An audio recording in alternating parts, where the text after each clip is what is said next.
The United Kingdom reiterates its call to the federal government of Somalia and to the federal member states to reach swiftly an agreement on implementing the electoral process. The United Nations Security Council has again called on Somali stakeholders to end the political crisis and hold elections. UN head of mission to Somalia, James Swan, was summoned to brief the council, which was focusing on the situation in Myanmar.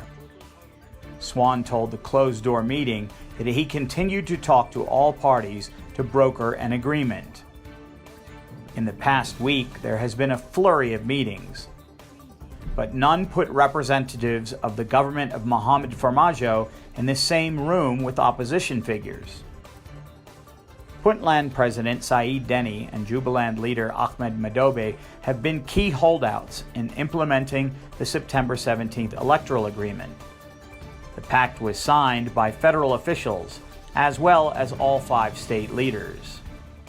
Following the Security Council meeting, the outgoing council president from the USA summed up Swan's presentation. They expressed concern over the ongoing impasse and called for Somalia's leaders to engage in a constructive dialogue at the earliest opportunity without precondition to resolve outstanding issues on the legitimate basis of the 17 September agreement and the recommendations of the 16 February Baidoa Technical Committee. They emphasized that it remained in the best interest of all Somalis to ensure that inclusive elections took place as soon as possible. There was praise for Swan's efforts as well as that of the African Union. Britain's ambassador to the UN rejected both a unilateral extension for Farmajo.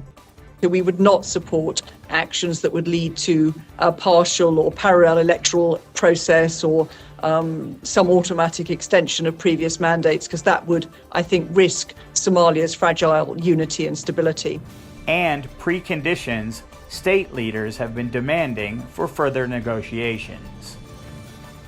Puntland and Jubaland on Wednesday issued another statement blaming Farmajo for the stalemate. Farmajo's director of communications accused his opponents of resorting to a campaign of propaganda and fake news. ADN TV will continue to update you on any progress toward elections in Somalia.